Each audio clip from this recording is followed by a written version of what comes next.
Welcome to another Hollywood Remembers video. Today we're going to pay a heartfelt tribute to the American stars we've recently lost, as well as other beloved figures around the world who have touched our lives.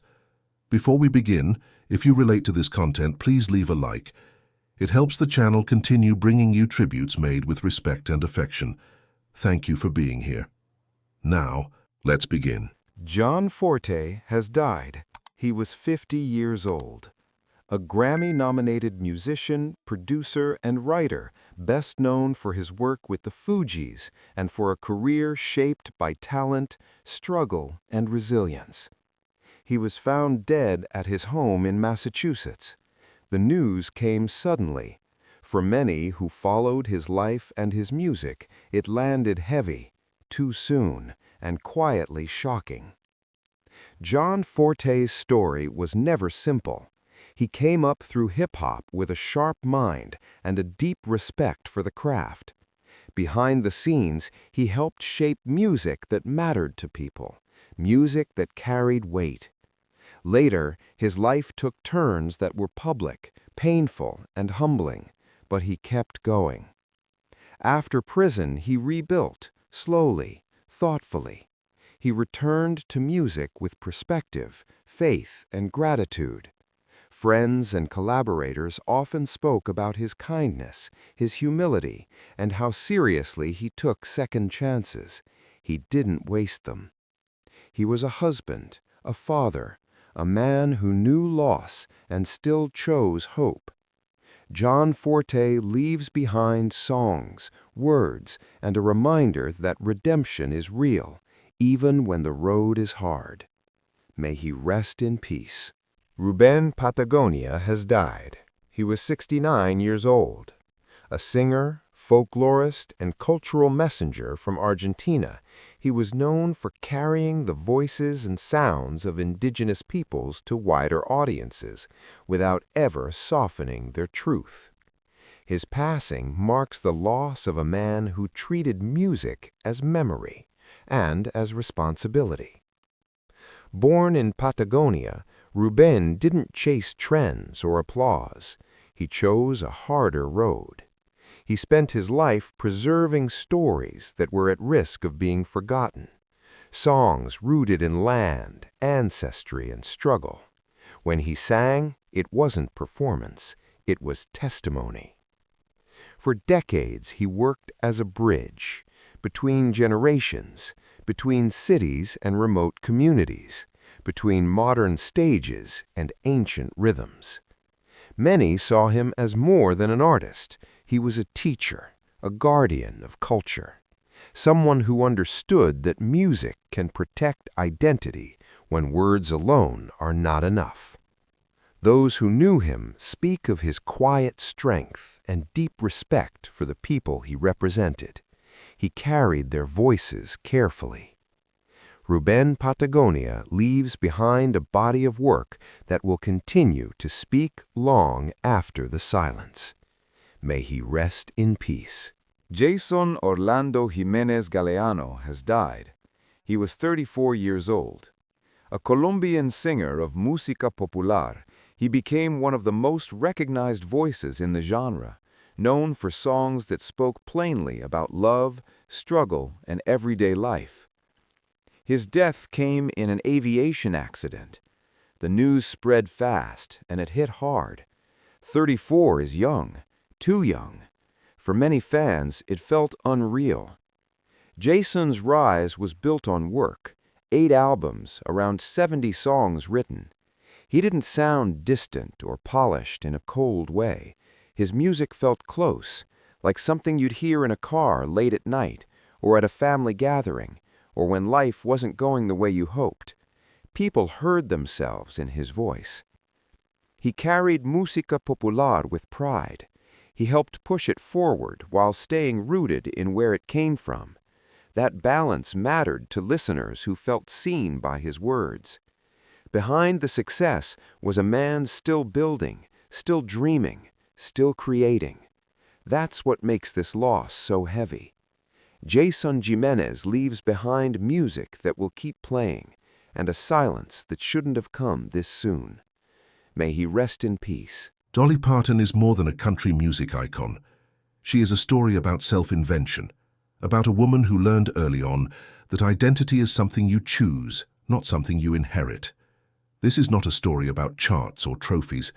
It is about becoming. She was born in the mountains of Tennessee, one of 12 children, in a house where money was scarce and work never stopped. Her father believed in discipline. Long days, calloused hands, few words. Her mother believed in music, in memory, in turning hardship into song.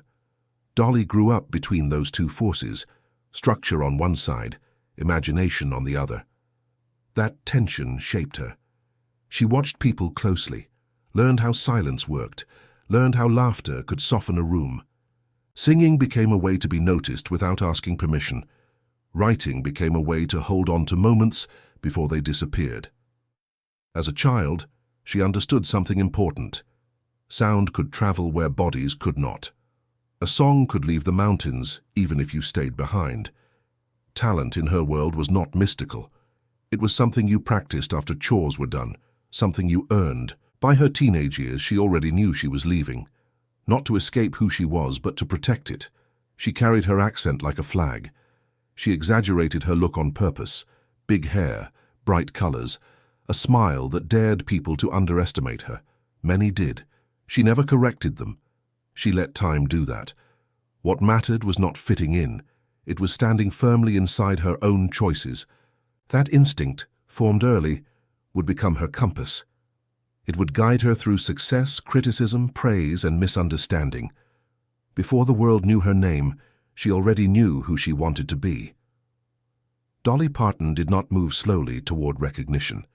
It came fast, almost before she had time to prepare for it. Songs poured out of her, sharp, emotional, plain-spoken. They sounded like real life because they were. Stories of working women, of pride and exhaustion, of love that lifted you up and love that left scars. Nashville paid attention, radio followed, audiences connected right away, records sold, shows filled up, awards appeared, Grammys, headlines. Her voice became familiar in homes far from the mountains she grew up in. Success felt steady, even inevitable from the outside. Inside she stayed alert. Dolly noticed how quickly people tried to define her. The dumb blonde, the country girl, the novelty. She understood that praise can turn into a cage if you let it. So she made choices early. She kept writing her own songs. She held on to ownership. She learned the business side because freedom depended on it. Her look became louder, bigger hair, brighter clothes. Humor sharpened into a shield. It was playful, but it was also deliberate. If people were going to stare, she would decide what they saw. The work ethic never softened. Long days, late nights, constant output. She treated creativity like a job, not a mood. That discipline kept her grounded while the spotlight grew harsher. She crossed into television and film without asking permission. Comedic roles first, then performances that revealed restraint and depth. Each step widened her reach and challenged expectations again. There was no public crash, no headline-making fall, just pressure, constant demand, the quiet cost of being endlessly available and endlessly kind. Dolly absorbed it without complaint, but she was paying attention. She sensed that success alone was not enough to sustain a life.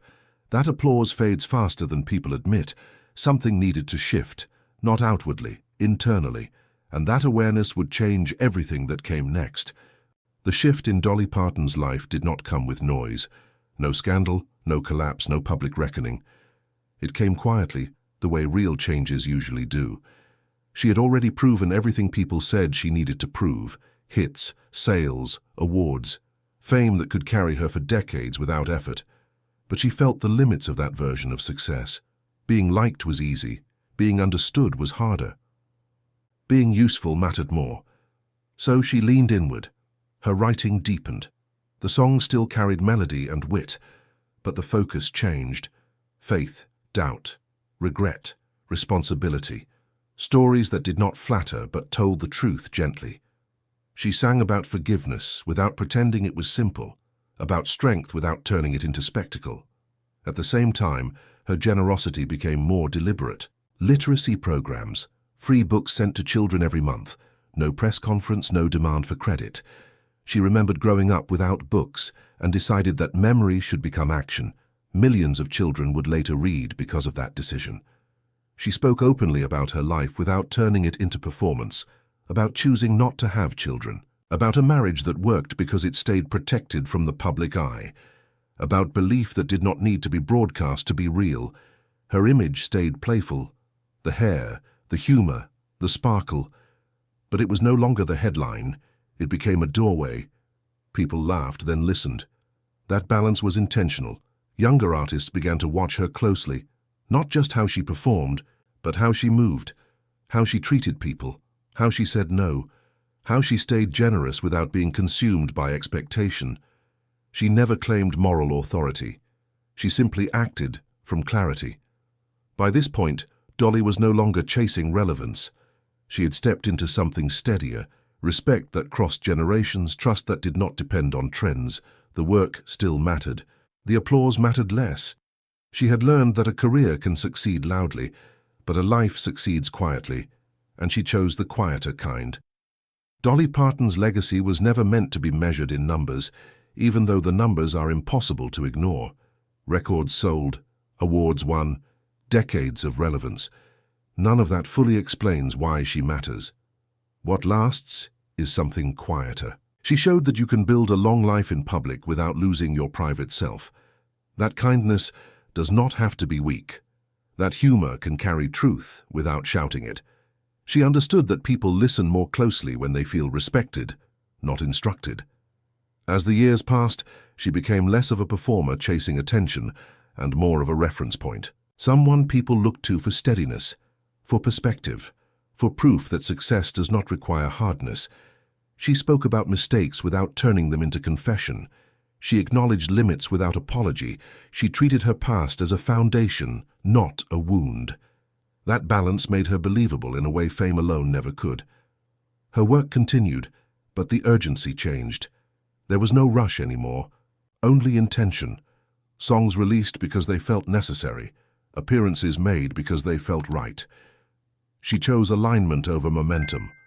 To many, she became something larger than an artist, a symbol of consistency in a world that changes its mind quickly. Someone who stayed recognizable without staying stuck.